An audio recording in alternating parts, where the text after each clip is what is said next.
You're both in no contact, no text, no calls, nothing. But you're sitting there losing your mind, thinking they're never going to reach out, while they seem totally fine. They're out there living their life like you never existed. Here's the first thing you need to know. When you and your avoidant ex both go no contact, two very different things happen inside of you. You might find yourself replaying every moment you shared, obsessing over this person, or even blaming yourself for what happened, while your avoidant ex copes by shutting down, distracting themselves, and disconnecting. So your no contact is full of anxiety and overthinking, while theirs is often about distance and distraction. But even though that makes sense, you still have to wonder, are they also suffering and just hiding it? Or have they really just moved on like you never really mattered? Now, I want you to keep those questions in the back of your mind because we're going to walk through what's actually happening on your side, on their side, and in the space in between when you both go no contact. Right now, let's start with you. You wake up, grab your phone. There's this instinctive urge to check your messages. Your eyes go straight to their name. Nothing. You put the phone down, tell yourself to stop obsessing over them. Then 10 minutes later, you pick it back up and check again.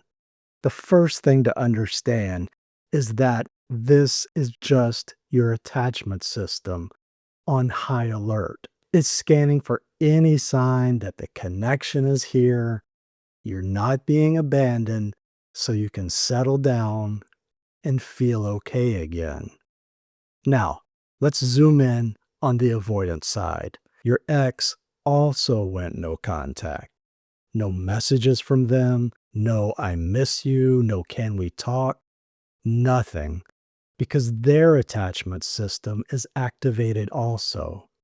They wake up, check their phone. Maybe a thought of you starts to surface just for a moment, but their attention instantly shifts. They get up, start the day, focus on things they have to do, plans they have to make, and get to work. If a spark of discomfort or tension does begin to show up, they naturally move forward into action because having structure and momentum allows them to reset and let go of any discomfort, and things begin to feel more manageable. Now, while your mind is spiraling, anxious, wanting more connection, they might be focusing on reasons the relationship didn't work, throwing themselves into activities like their job, going to the gym, or making new friends, which automatically allows them to release all of that tension, relax, and feel grounded again. Now, from your side, that looks like they're acting like I never existed. But from their side, it's more like sometimes I start to feel smothered and I just need to get away and focus on my own activities. And this makes sense because research shows us that avoidantly attached people tend to pull away, turn inward, and focus on activities after a breakup. This is how they start to feel less overwhelmed, safe, and calm.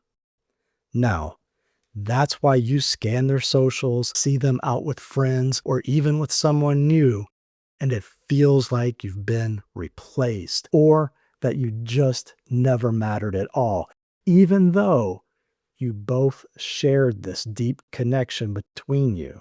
Now, I want you to notice what happens inside of you when we bring this up, because most people at this point ask the same question. They say, if we have this connection, if they really cared at all, then why don't they at least reach out?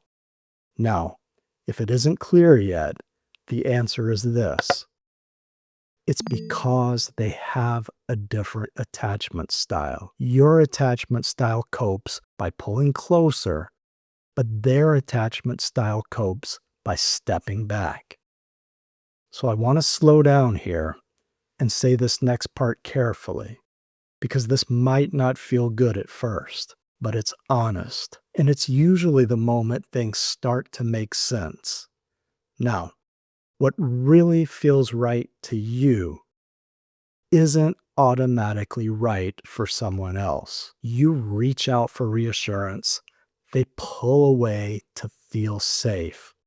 And it's not that one is healthy and the other is broken. It's just that you've developed different ways to feel safe with relationships.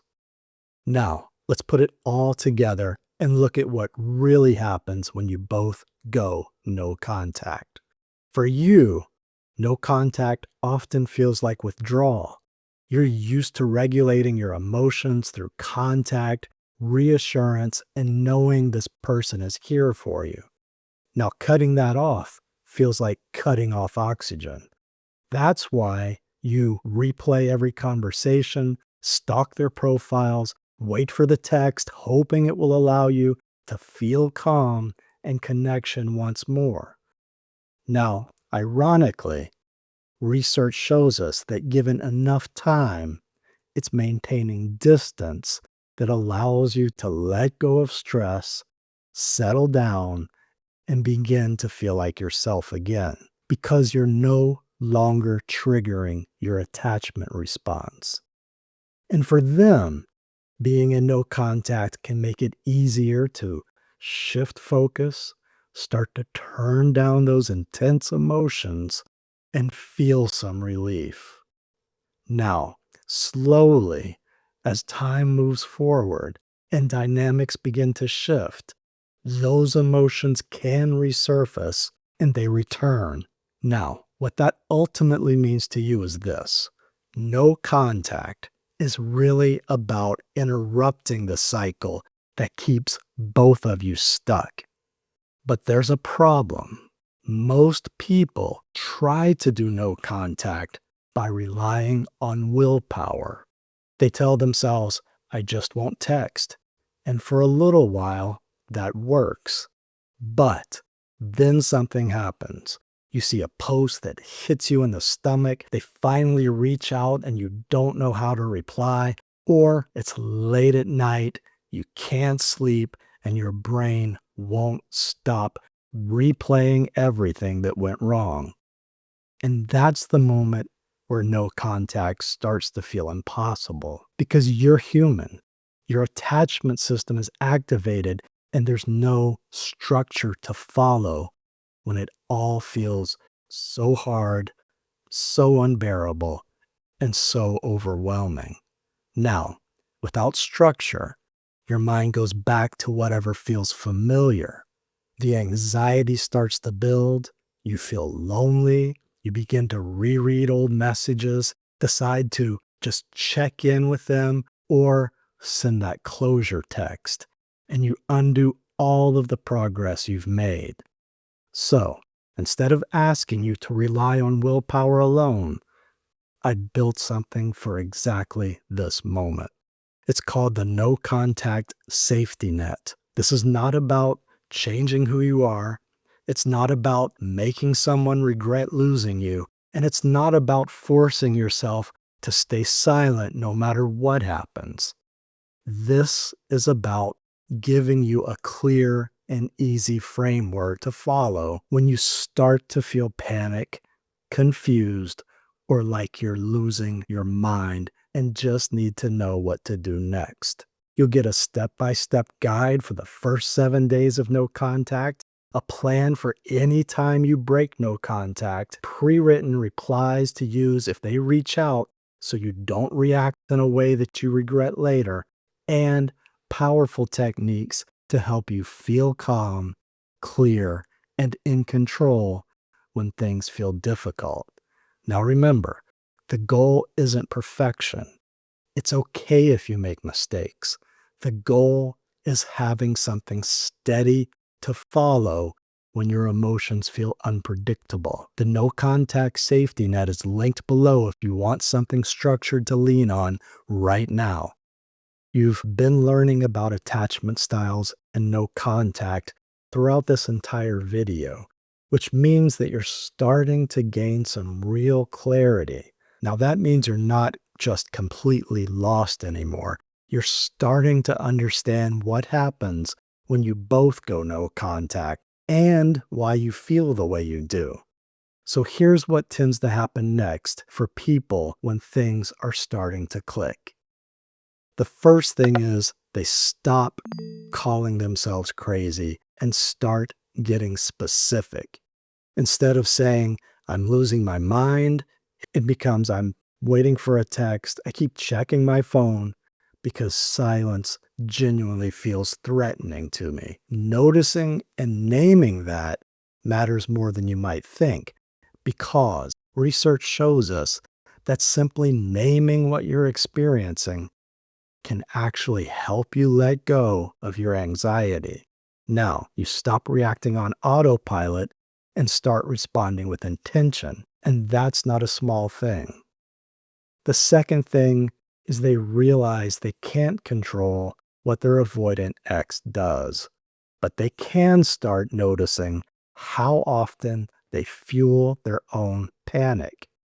Checking up on your ex, reopening old messages, looking at their social media, every one of those feels automatic, almost harmless, but each one pulls you straight back into the cycle of obsession that you're desperately trying to escape. Now, the third thing, and this is the big one, they stop trying to decode the other person and start paying attention to themselves instead. Because here's what most people miss. You and your avoidant ex can both be in no contact right now, but living in totally different realities. You're on your phone, caught between did I ever matter and should I reach out? They're on the move, staying busy, filling every quiet moment with activity because stillness brings up things they don't have words for yet. Neither one of you is broken. You just developed different survival strategies when love started to feel unsafe. But the one thing I really want you to take with you from this video is this. You don't need to figure them out. You don't need to decode their behavior to understand what's happening for you. You're waiting for the next text. You're checking your phone. You're feeling anxious. Now, that's just your attachment system doing exactly what it was trained to do. But the real shift begins the moment it stops being something you obey and starts being something you can simply observe. Now, if you really feel like you need a deeper understanding of what's going through your avoidance mind right now, why they pull away, what they're really feeling, and what tends to happen next, then that's exactly what I break down in this next video. I'll see you there.